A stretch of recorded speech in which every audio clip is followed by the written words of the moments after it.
لاہور کا جو نچلا ایک ماتحت عدلیہ ہے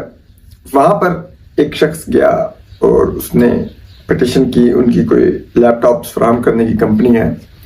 اور انہوں نے کہا کہ ہم نے سلمان شہباز صاحب کی جو وزیر اعظم شہباز شریف صاحب کے صاحبزادے ہیں ان کی ایک ڈیری کمپنی کو لیپ ٹاپس ہم نے دیے تھے، اور وہ لیپ ٹاپس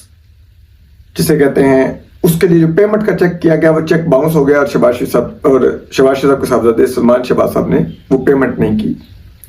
اور چیک جو دیا تھا وہ باؤنس ہو گیا۔ اس پہ ماتحت عدلیہ نے فوری طور پہ آرڈر دے دیا کہ آپ سلمان شہباز صاحب کے خلاف ایف آئی آر درج کریں۔ سلمان شہباز صاحب لاہور ہائی کورٹ چلے گئے، وہاں پہ جو لاہور ہائی کورٹ کی چیف جسٹس ہیں عالیہ نیلم صاحبہ، وہ انہوں نے کیس اپنی عدالت میں لگا لیا۔ پہلے تو انہوں نے فوری طور پہ جو نچلی عدالت کا آرڈر تھا اس کو 16 جولائی کو سسپینڈ کر دیا۔ 31 جولائی کو کالے دم بھی قرار دے کے سلمان شہباز صاحب کو بری کر دیتی ہیں۔ یہ عالم تھا انفلوئنس کا کہ اس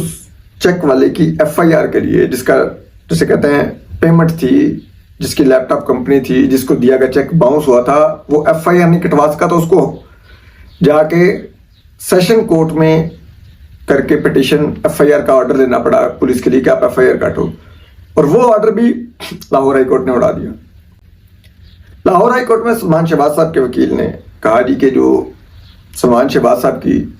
جو یہ چیک بک ہے اس کے 5 جو چیک ہیں وہ غائب ہیں۔ مبینہ طور پہ انہی میں سے ایک چیک جو تھا وہ یہ لیپ ٹاپ کی کمپنی والے صاحب کو ملا تھا۔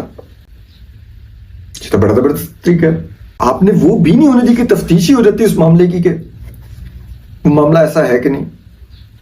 اور سلمان شہباز صاحب کا وکیل کہہ رہا ہے کہ یہ سلمان شہباز صاحب کی کمپنی کے ایک ملازم نے لیپ ٹاپس خریدے ہیں۔